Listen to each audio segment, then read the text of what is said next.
E hoje em dia, tipo, a internet trouxe muitas coisas boas, mas assim, lá no passado a pressão era diferente, né? Porque hoje é todo momento, todo lugar, você não tem um segundo de paz, né? A não ser que você desligue tudo, né? E é difícil desconectar hoje em dia, Os né? caras criticam o Neymar, né? Demais, né? E tantos jogadores, foi pra noite, tá na balada. Aí fala, você foi. Deixa eu só te explicar uma coisa. Eu fazia as mesmas coisas que eles fazem. A única diferença é que não existia câmera no celular. É só essa a diferença. A gente aprontava, a gente dormia tarde, a gente pegava a mulher, a gente às vezes discutia com o torcedor. É tudo igual. Não mudou. O que mudou é que hoje você tem mais acesso à informação, você tem acesso às imagens, e hoje aconteceu aqui em São Paulo ou lá no Catar, em um Fica sabendo clique na você hora. tem Todo mundo acesso a vê. tudo que está acontecendo. Essa é a única diferença. E aí existe uma mudança de comportamento que eu acho que os jogadores têm que ter noção da imagem que eles têm e do alcance que ela gera e tomar um pouquinho mais de cuidado. Mas esse cuidado, tu acha que passa por se privar mais ainda? Tipo, eu fico bolado com esse lance de nego pegar muito no pé do Neymar, porque o Neymar é a estrela que é e tal. Mas, pô, é meio desumano até, porque, porra, ele não faz nada da vida dele, ele é obrigado a ser uma máquina de jogar futebol. Então, assim, pra ele tomar mais cuidado, acho que só se privando mais ainda da vida pessoal. Então uma linha aí difícil pra caramba. Difícil. De o que que eu vou fazer aqui e correr o risco de me expor, ou não vou fazer nada e vou ser só uma máquina. Os caras enlouquecem também. Enlouquece. Só de trabalhar sem parar, tem que fazer alguma coisa. Você já conheceu algum jogador que fosse essa máquina, tipo assim, ele só joga bola e o foco dele total nisso e mais nada? Tem. Talvez o Cristiano Ronaldo hoje seja o grande exemplo disso. O Messi também. E aí eu acho que a comparação ela é um pouco maldosa. O Neymar é muito. O Neymar, o Messi, o Cristiano Ronaldo, o Mbappé, para mim, talvez eu colocasse o De Bruyne aí nesse quinteto, são os maiores jogadores do mundo na atualidade. Acho até que o Cristiano Ronaldo e o Messi já num outro momento de carreira. E acho que hoje, tecnicamente, na parte técnica, o Neymar é o mais completo deles. Só que o Neymar tem essa rejeição por conta da imagem dele. Olha o que o Cristiano Ronaldo e o Messi fazem e o que o Neymar faz. Cara, os dois são casados, com um filho constituído, e o Neymar é solteiro. Você solteiro tem um comportamento diferente da vida de casado. O Neymar faz algumas bobagens? Faz. Se expõe? Se expõe. Cara, mas é isso. Você não... Talvez, cada um... Você tem que encontrar o equilíbrio. Da mesma maneira que eu falei, cara, eu encontrei o equilíbrio na minha vida em relação ao meu trabalho e ao crescimento dos meus filhos. O Cristiano Ronaldo e o Messi, talvez eles tenham... Hoje eles se privem de muito desse lado social. Por quê? Porque eles já estão no final da carreira, eles já estão num outro momento. O Neymar, eu vou te falar, eu conheço um Neymar que muita gente não conhece, tá? O Neymar pai, que trouxe a família para morar, da ex-esposa para morar em Paris para ficar perto do filho, que tem uma fundação que gera emprego, que gera oportunidade e que durante a pandemia não demitiu nenhum funcionário e todos eles tem as questões dos patrocínios, mas que paga do bolso dele. Então, assim, tem muita coisa legal que o Neymar faz. Pô, quando ele fizer bobagem, critica, mas também mostra o lado legal. A gente só critica. A gente chega numa Copa do Mundo e essa é a minha maior reclamação em relação à imprensa. Cara, cada um vai olhar pro seu umbigo e defender o teu país. A gente não. A gente aponta o dedo e mata o Neymar. Porque ele é cai-cai, porque ele tá isso, porque ele tá... Cara, você não vê os caras da França fazendo isso com nenhum jogador da França, da Itália, da Inglaterra. Cara, a crítica, ela é construtiva. Mas eu acho que você tem que ter um certo discernimento, tem um limite. E eu acho que no caso do Neymar, as pessoas passam do limite. Volto a dizer, muitas vezes ele dá mole.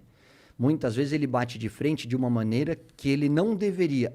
E uma vez eu falei, cara, você vai ficar chateado comigo, você pode não gostar do que eu te falar, só que um dia você talvez dê importância. Você está errado por causa disso, disso, disso, disso, disso, disso. Isso vai te prejudicar. Eu estou do outro lado. Hoje eu sei como funciona a cabeça da imprensa. Cuidado.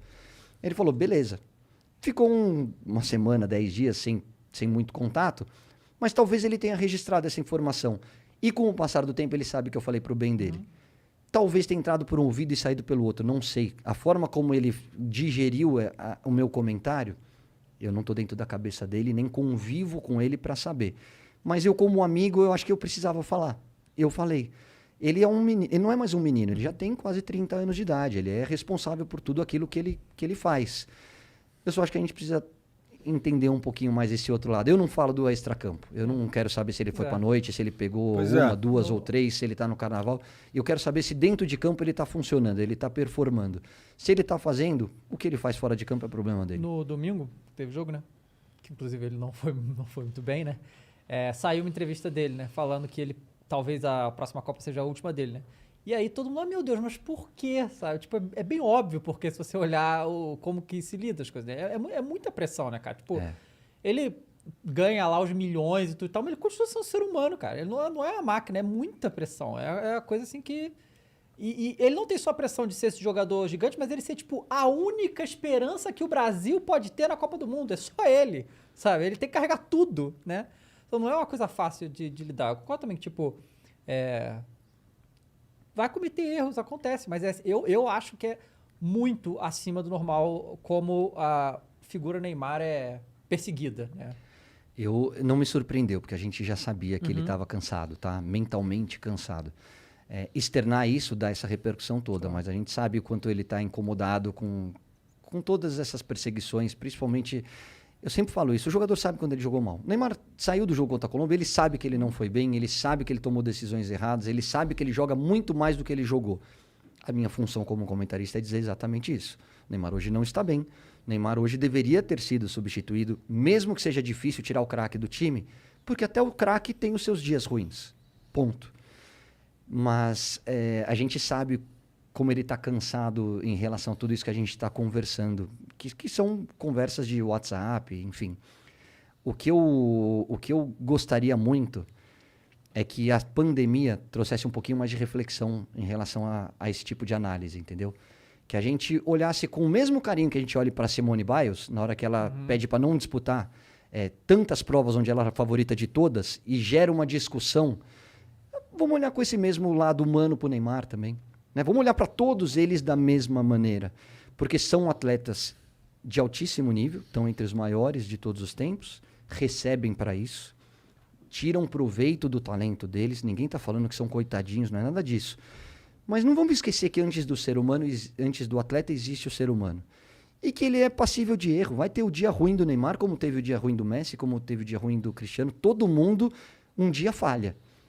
E aí, no dia da falha, tem aqueles que vão pisar na tua cabeça e aqueles que te derem a mão. Isso é construção. Hoje, eu, como comentarista, tenho alguns posicionamentos diferentes da maioria, tá? Então, a imprensa sempre fala, vocês vão ouvir direto. E aí, quando pedem minha opinião, eu fico contrário a eles. Eles falam, porque hoje o treino é tudo fechado. A Itália abre. A Inglaterra abre. O Manchester City abre. Só a imprensa quer que abra.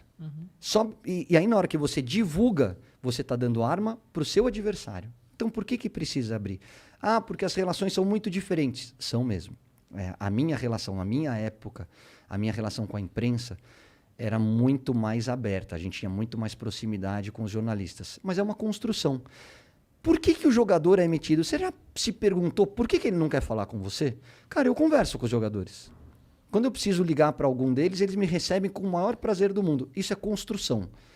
Porque talvez eles me recebam porque eles sabem que quando eles vão mal, eu falo que eles vão mal. Mas eu não piso na cabeça deles.